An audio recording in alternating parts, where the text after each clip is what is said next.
A question has haunted humanity for thousands of years. Why do some people spend their entire lives chanting scriptures, worshipping Buddha, and performing countless good deeds, yet still seem unable to escape suffering?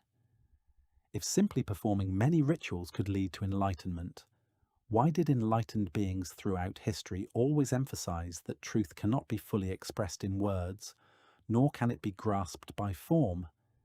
Could it be that we have spent too much time looking at the map and forgotten the true purpose of the journey?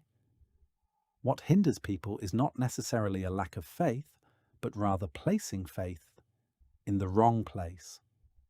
Some things were originally created only to help us take the first steps on the spiritual path, but over time, they gradually become the destination. And that is when people begin to confuse the means and truth. Truth is not a system of beliefs, nor is it a set of scriptures. It's not a ritual, and even less so a symbol to be worshipped. Truth is the primordial essence that already exists within each person. In Buddhism, that essence is called by many different names.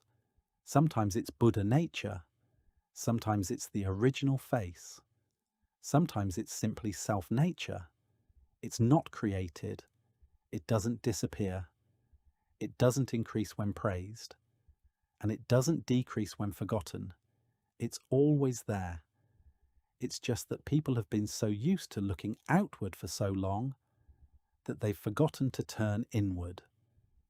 Perhaps we've all thought, if I recite another sutra, if I perform a few hundred more prostrations, if I do more good deeds, then I'll be closer to liberation. These actions aren't meaningless, they're just initial means, like a finger pointing at the moon. The important thing is to see the moon, not to keep looking at the finger. People easily cling to what they can see, a specific ritual, a familiar sutra, a form of practice repeated daily, because these things give us a sense of security, a feeling that we are progressing. But sometimes, that feeling doesn't reflect the true inner transformation. This is what is called false reasoning. False reasoning doesn't mean it's entirely wrong, it's just that means are misunderstood as ends. It's when people believe that form is the way, believe that ritual is enlightenment, believe that simply performing the rituals correctly will surely lead to liberation. If that were true, then perhaps everyone would have become enlightened long ago. But the reality is not like that. Many people still live in anxiety, still angry, still envious, still afraid of loss. This makes us ask ourselves, is there something missing in the journey of spiritual practice? Why do people keep searching outside themselves? The reason is simple. People always believe the answer lies elsewhere, in a temple, a statue, a ritual, or some miracle. We go far to search, but rarely stop to look within ourselves. Perhaps the hardest thing is not finding the truth, but accepting that what we are searching for has always been within. Because when that happens, all external searching gradually loses its meaning. That is also the ultimate goal of a practitioner, not to accumulate more rituals, but to gradually realize their own inherent nature. But if the truth is not in form, then another question arises. Millions of people are doing good deeds, giving alms, helping others, accumulating merit every day. Do all these things truly bring them closer to liberation, or are they merely a form of spiritual wealth that will eventually be depleted? That's what we'll explore in the next section. Part 2. Can blessings be used up? If truth doesn't lie in external forms, what happens to those who dedicate their lives to doing good deeds? This is perhaps one of the most debated viewpoints. For a long time, we have believed that the more good deeds we do, the more merit we accumulate. But from this perspective, not all merits are the same. There is a type of blessing that grows over time. But there is also a type that can be depleted day by day without us even realizing it.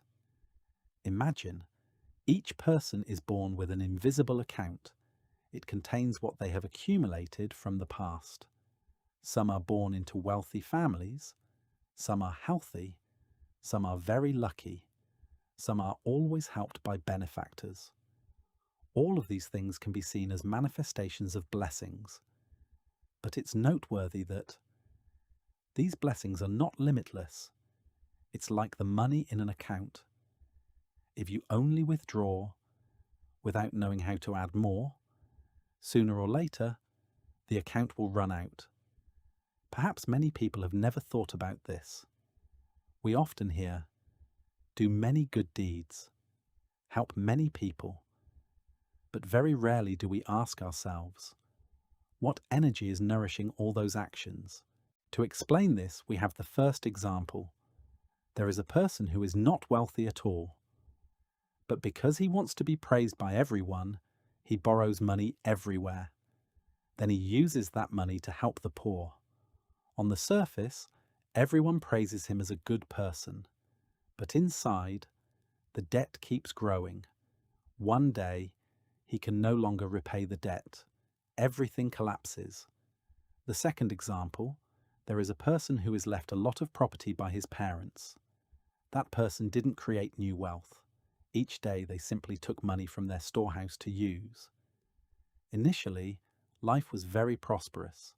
Helping others came easily.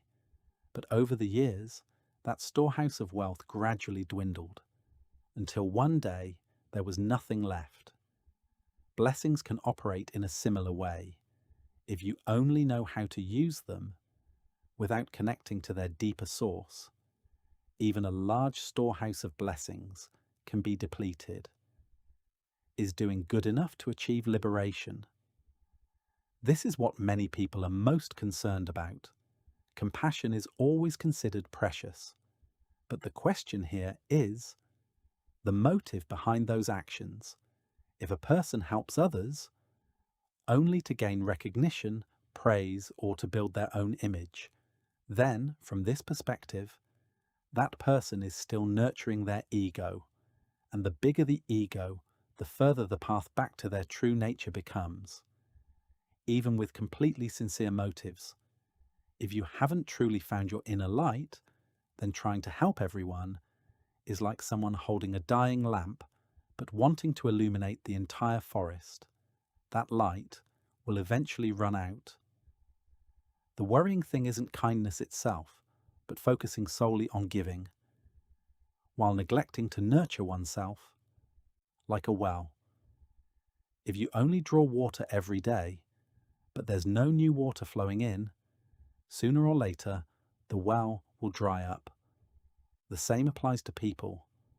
If you only diligently perform rituals, constantly give alms, constantly help others, but never turn in to understand yourself, then that resource remains limited. That's why many people spend their whole lives doing good deeds, but still feel empty, insecure, fearful, and not truly free. If all blessings can be consumed, then does an inexhaustible resource exist? The answer is yes. But that source is not in money, not in fame, nor in the number of good deeds we have done. It lies deeper than all of those things. It lies in the very original nature of humanity. When a person truly realizes their true nature, they no longer live on a limited source of merit. Instead, they begin to connect with a force considered immeasurable. That is why enlightened beings are always able to bring peace to others without seemingly suffering any harm themselves. But if that is true, then why are so few people able to reach that source of power? What has prevented people for generations? The answer does not lie in the external world. It begins with something very difficult to recognize: the ego, and with just a little self-satisfaction appearing, the path of spiritual practice can take a completely different direction. That is also the topic of the next section. Part 3. The greatest enemy of a spiritual practitioner is not the demon king.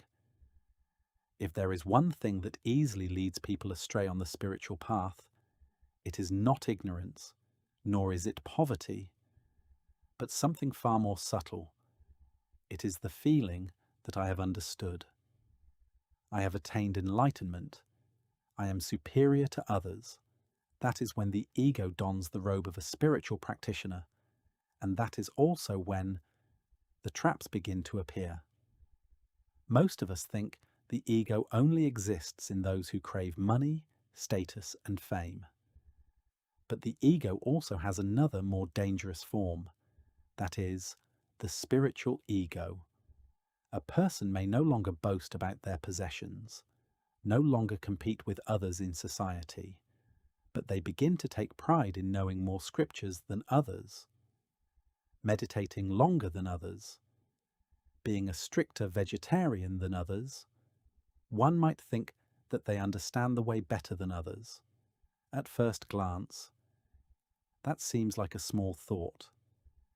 But it is from this very thought that the path of spiritual practice begins to deviate from its original goal. The moment a person feels superior to others, that is also the moment they stray from humility. And when humility disappears, the door to spiritual traps gradually opens. Who is the demon king really? In many religious stories, the demon king is often depicted as a powerful force, always seeking to tempt people. But interestingly, the demon king doesn't necessarily appear in terrifying ways. Sometimes it comes in the form of something we love, a compliment, a little success, a special experience during meditation, a feeling that we are different. And then people begin to cling to these things. The demon king doesn't need to defeat the practitioner, just make them stop halfway and believe they've reached their destination. That's enough. Why do many people who have practiced for many years still not achieve liberation? There's a paradox worth contemplating. Some people spend decades practicing, doing many good deeds, earning the respect of many, but deep down they are still restless, still easily angered, still hurt by criticism, still sad when not recognized. That's a sign that the ego still exists. It only changes form, from the ego of a worldly person to the ego of a practitioner. And sometimes this type of ego is harder to recognize than anything else. Some people carry a lot of blessings from the past. They are born into good conditions. They have ability, they have intelligence, they have many opportunities. But over time, they get caught up in fame, career, relationships. The responsibilities never end. On the surface, everything seems very successful, but inside, they are increasingly far from themselves. That's also a form of bondage, not by chains, but by things people think they can't let go of. Sometimes, the cage that holds us is made of gold, the way to distinguish between blessings and liberation. A person can accumulate a lot of blessings. After death, they can be reborn into better realms. But that doesn't mean they've escaped the cycle of reincarnation.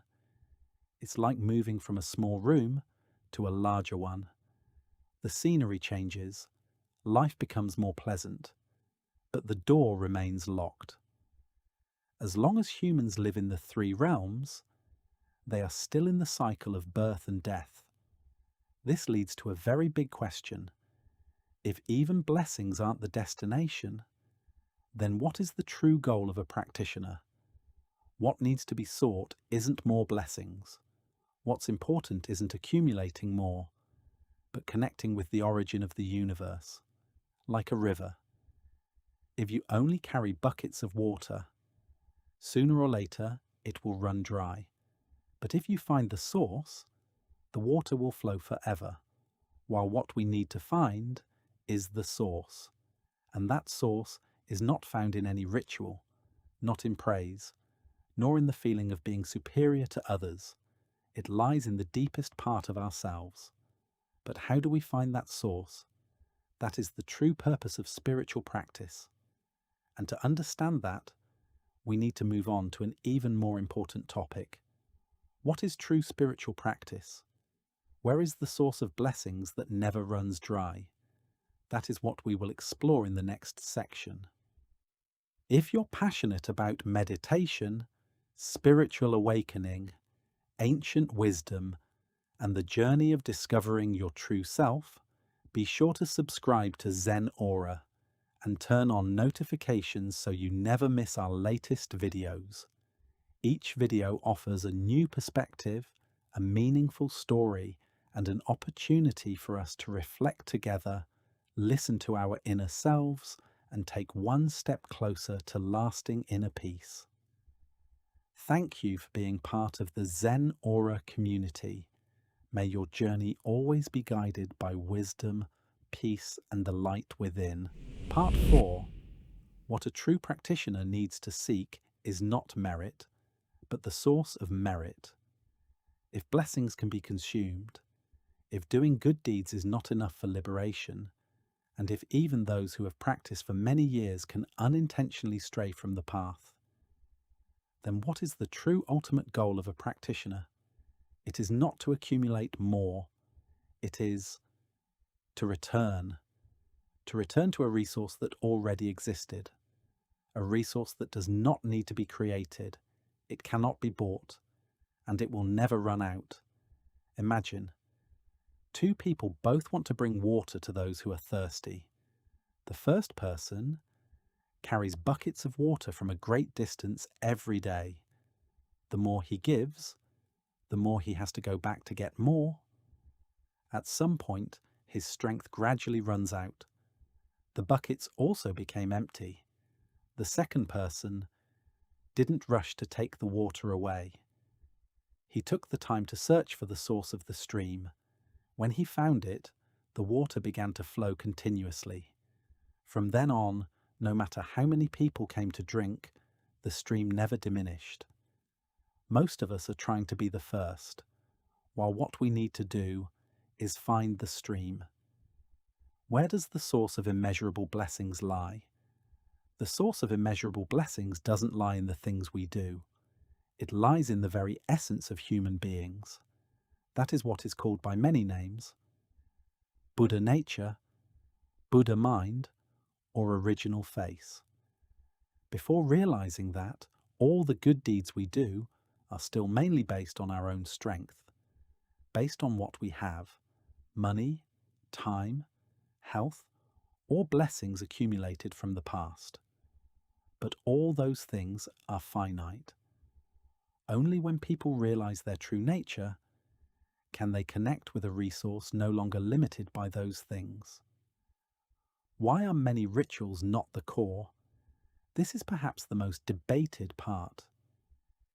If a person spends most of their time on external rituals, but doesn't take time to turn inward, it's easy to lose sight of what's most important.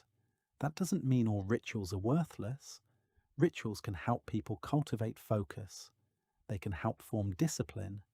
They can help remind them of their spiritual life. But if we view ritual as the ultimate goal, then we may stop at the outer shell. A tree cannot grow strong just by caring for its leaves. What determines its vitality always lies in its roots. The same is true for practitioners. If they only focus on outward appearances and forget to nurture the roots, then transformation will be very difficult to achieve. Why do enlightened people do so much, yet seem to do nothing? There's an interesting phenomenon appearing in many Eastern philosophical traditions, the concept of doing without doing, or, as Lao Tzu famously said, to act without acting, to do without doing. At first glance, it seems like a paradox, but its meaning is simple. When people act with their ego, they always feel they are bearing the burden of everything. Every good deed requires effort. Every time they help someone, they feel they are sacrificing. But when a person connects with their inner source, things happen more naturally. Like the sun not striving to shine, the river not striving to flow, the flower not striving to emit fragrance, they are simply themselves. That is the state that practitioners strive for, not doing less, but acting without being controlled by the ego. Why must we first rediscover our original face? There's a very easy to imagine image. A prince lost from a young age grows up in poverty. One day, someone comes looking for him. They give him clothes, some money and a horse, enough to return to the royal palace. If at that very moment he were to distribute all that meagre money to everyone, what would happen? Perhaps he would never be able to return, and he would never reclaim the kingdom that rightfully belonged to him. People are like that prince. The first thing to do isn't to try to give away everything you have, it's to return. Because once you've returned to the royal palace, all wealth becomes inexhaustible. The most important thing is not to be too hasty. Don't see what others are doing and immediately copy it. Don't believe that a popular ritual is the only path. Everyone should ask themselves, is what I'm doing truly helping me understand myself better? Is it bringing me closer to freedom or just making me busier? Is it creating a sustainable resource or is it just depleting what I've accumulated? Because sometimes what seems so grand in the present moment only brings temporary benefits, while something small, quiet, and rarely seen can change a life. But if that source of power truly exists, how do we find it? Can a person discover it on their own, or do they still need a guide? That is the role of a spiritual master, and from here, one of the biggest misunderstandings on the spiritual path emerges. That is what we will explore in the next section. Part 5. The role of the spiritual master and why people still go lost. If every human being inherently possesses Buddha nature, then why do we still need a teacher? If the treasure already lies within ourselves, then why have humans been searching for it for generations? The problem isn't that we don't have it, but rather we have forgotten. Once upon a time there was a man born a prince, but from a young age he grew up in a beggar's family. He lived in poverty for so long that he himself believed he was just a beggar.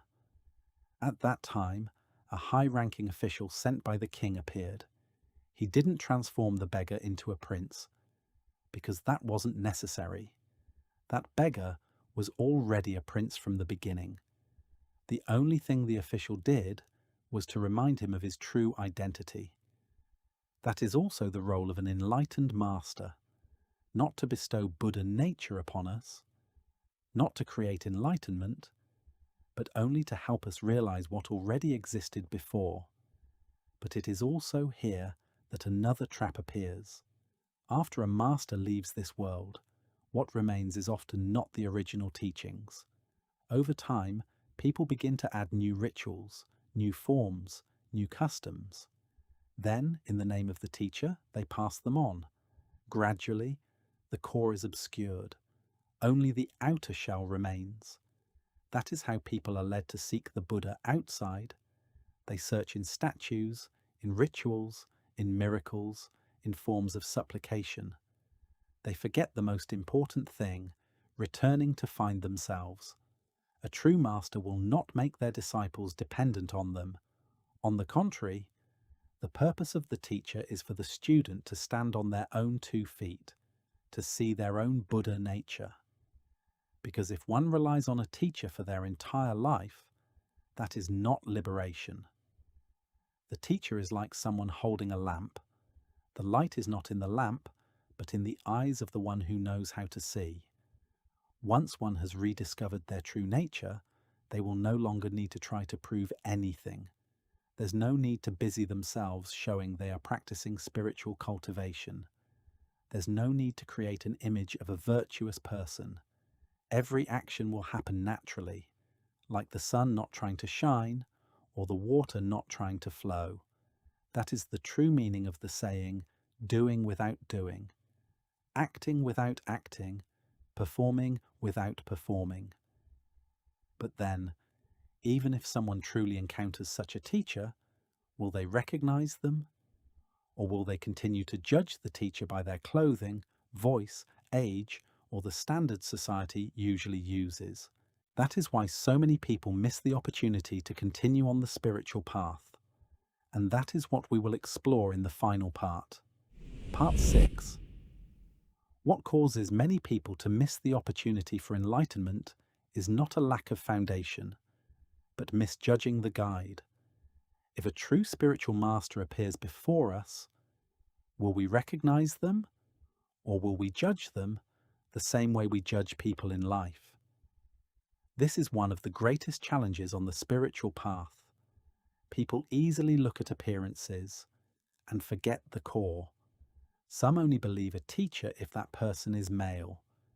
Some only believe when the teacher wears a beautiful robe. Some expect the teacher to always be gentle and calm, even just because the way of speaking doesn't suit them or the personality doesn't match their expectations. They are ready to leave. All of that is irrelevant to enlightenment, because what a student needs is not a perfect person, but someone who knows the way. To illustrate this, let's return to the familiar image of the lost prince. The high-ranking official sent by the king is not the king himself, nor is he the one who grants the prince power or the throne. He is simply the one who knows the way back to the palace. If the prince were to constantly focus on whether the guide's clothes were beautiful or ugly, whether he walked fast or slow, whether his voice was pleasant to listen to, then perhaps he would never have returned home. The same applies to those who study the Dharma. The important thing is not to judge the teacher, but to see if that person truly leads one closer to the truth. Because if we only look at appearances, we easily miss the most precious thing. Even the greatest figures in history could not please everyone. The Buddha faced opposition from many. Jesus, despite being said to have performed many miracles, healing the sick, raising the dead, even turning water into wine, ultimately was crucified. If even such people cannot gain everyone's trust, how can an ordinary teacher please everyone? The greatest difficulty for a teacher is not preaching, but overcoming countless different concepts, prejudices, and preferences of each individual.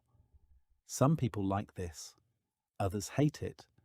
Some want the teacher to eat this food. Some want the teacher to wear that colour robe.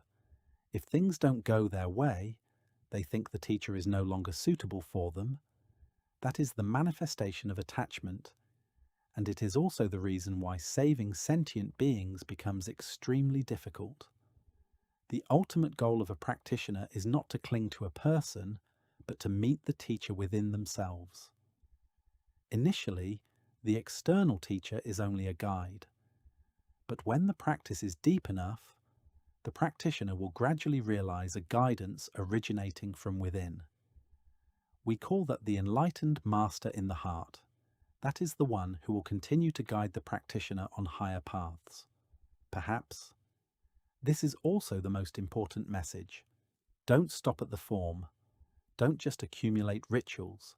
Don't just seek answers in the external world. Every spiritual journey ultimately leads to one place. That is, returning to realize the original face, recognizing the Buddha nature that already exists within each person. And when that happens, everything outside becomes merely a means.